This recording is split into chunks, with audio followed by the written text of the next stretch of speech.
Hello, this is Right Side Trader. Today is February 25th, 2026, and it's going to be a quick trade review.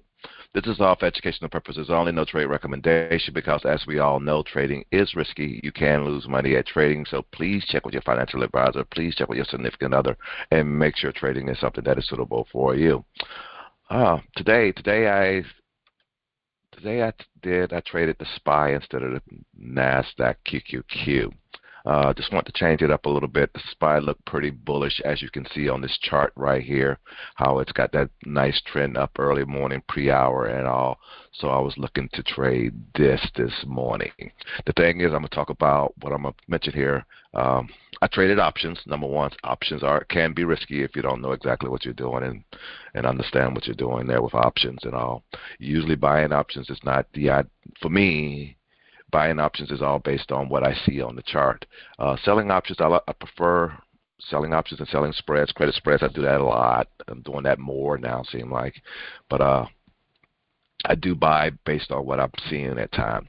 And I'm going to zoom in and let you see what I see, what I saw this morning. The thing is, a trade always has an entry, a stop, and a target, and I'm gonna get into how I kind of set that up and how I kind of look at that. I'm gonna zoom in here a little bit and all, and based on the way I look at things, I like using my pivots. As you can see, they play out pretty good most of the times.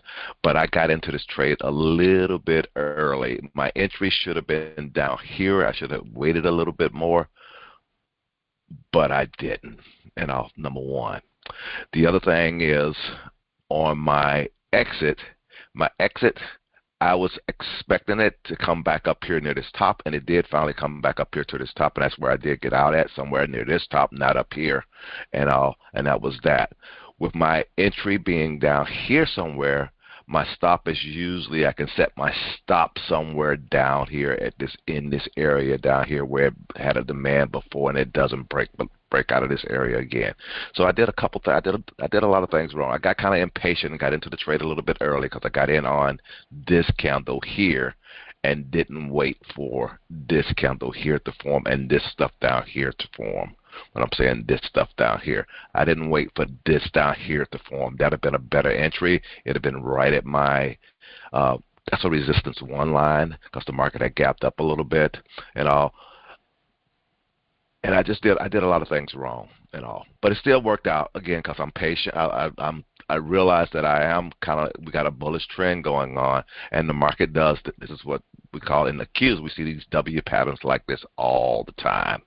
So me getting in here, almost being able to get out of here, but I had walked away from the computer. I had set my target to get me. I had set a target to get me out here, and I'm gonna show you how I did that.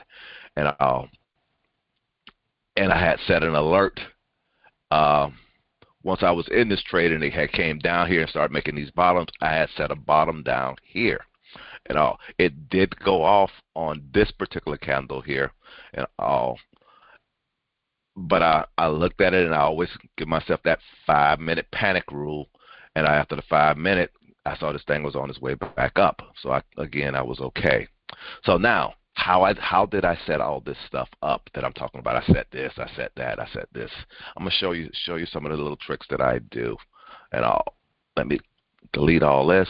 One of the things when I'm getting ready to do my option trades, and I'm looking at the option. I'm gonna bring up the option chain down here, and I was trading. It doesn't really matter what I was trading. I'm gonna go to a monthly.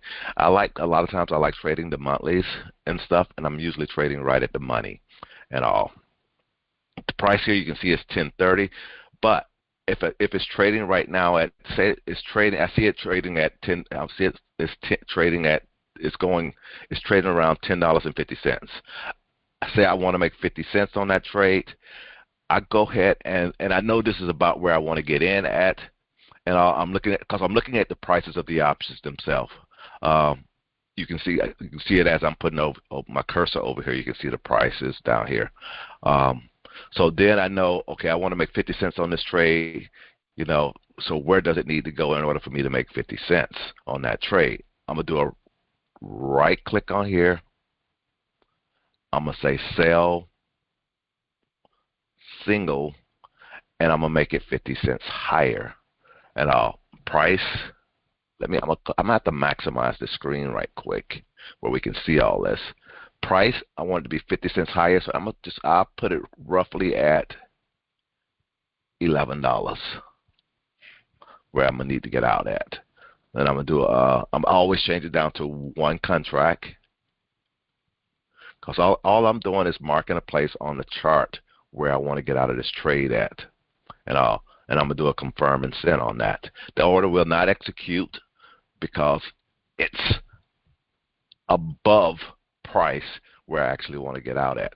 So I'm going to scroll this down, and it shows me exactly where the market needs to go in order for me to get out of this trade at.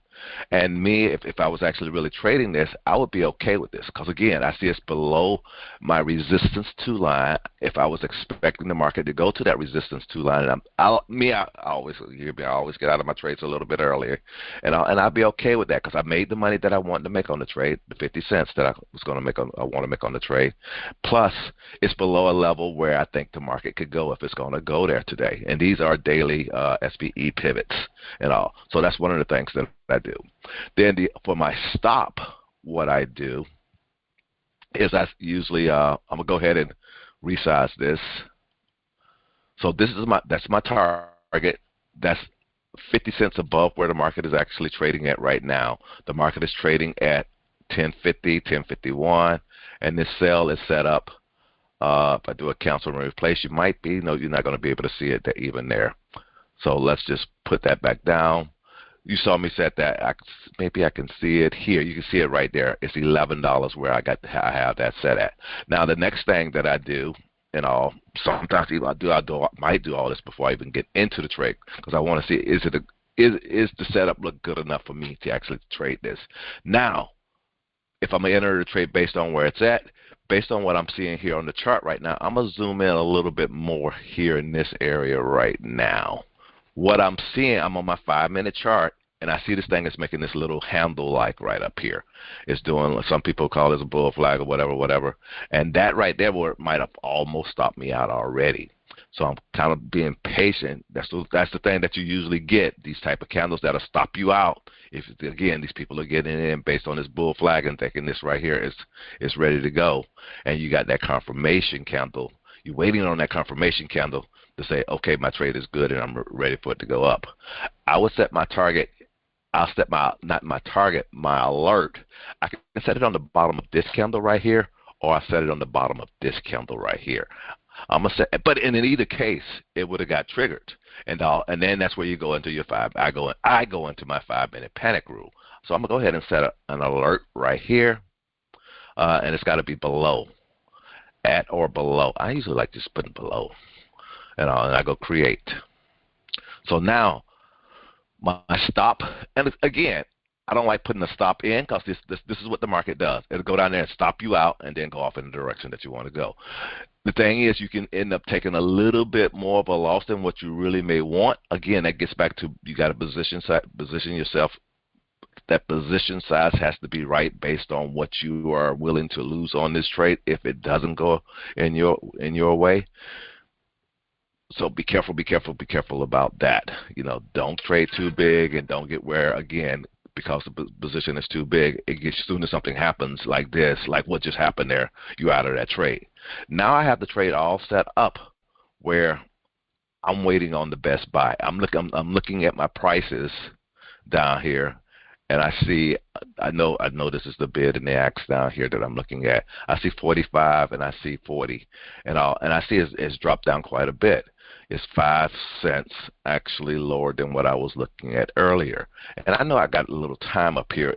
Right now the time is 12:10. It's around lunchtime. So I'm done trading, and I don't usually trade around this time. I'm done unless I'm doing just setting stuff up for the next day, and for the rest of the week or something.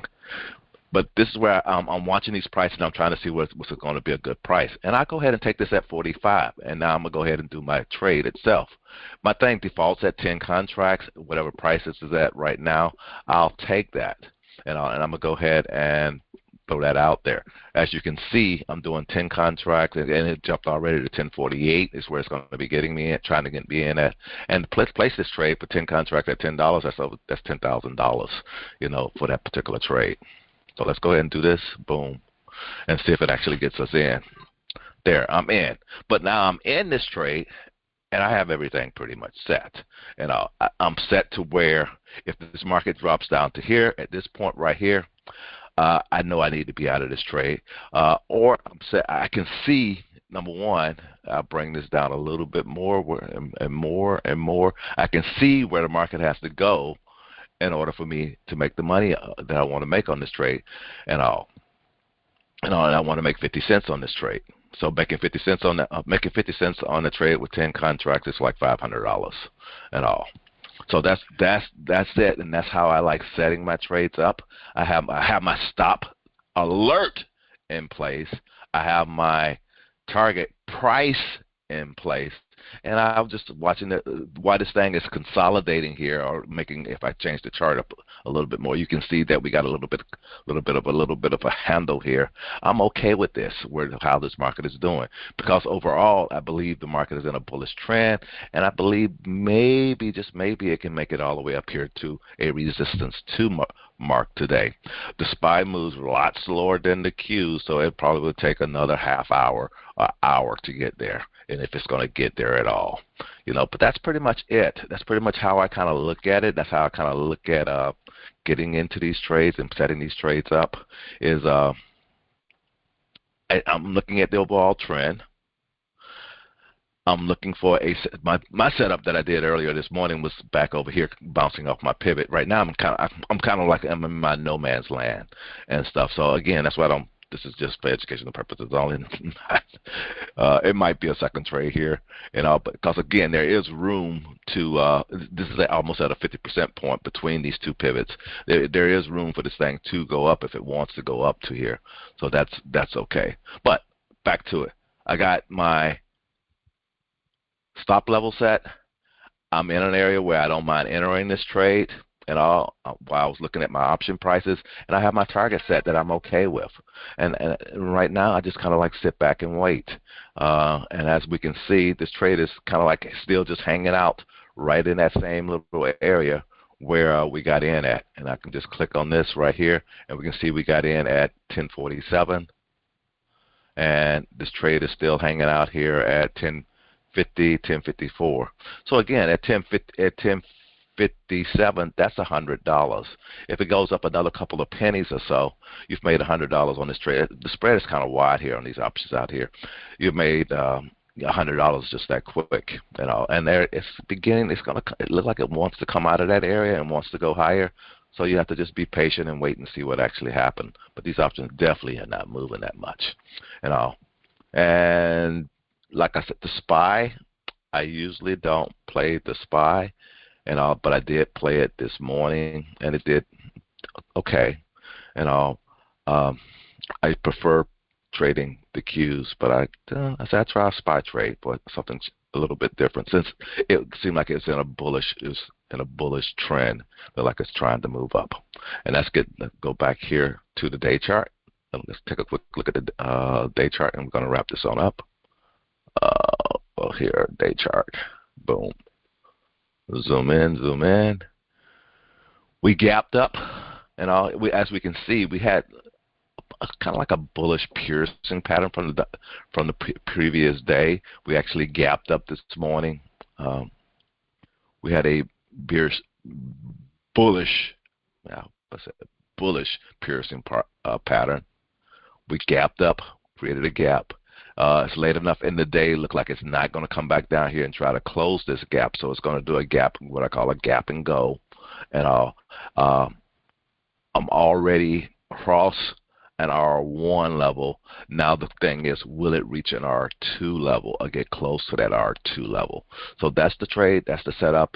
Giving myself enough time, even if I want to trade, swing this thing overnight, expecting this market to even go higher. I'm still far enough away from these highs up here, where I do think it have enough room to where it can go up a little bit, maybe more tomorrow, and I'm okay with that. The only other thing now that I just looking at the big picture, what I need to do is set my order up for good until cancel. And I'll show you how to do that right quick, and I'm going to wrap this on up. I'm going here to cancel replace. Let me maximize the screen. Instead of day, I make this a GTC order, good till cancel. And we're still hanging out, still at the same price. It might, like I say, I'm on the SPY. I'm expecting at least a half hour to maybe an hour if this thing is going to continue moving to the upside. And that's pretty much it. That's all I really want to share at this time. This is our Right Side Trader. Hope this has been useful, helpful to some. And I'll talk to you this weekend, if not before. Have a good one. Right Side Trader here. Subscribe, like. Talk to you later. Bye.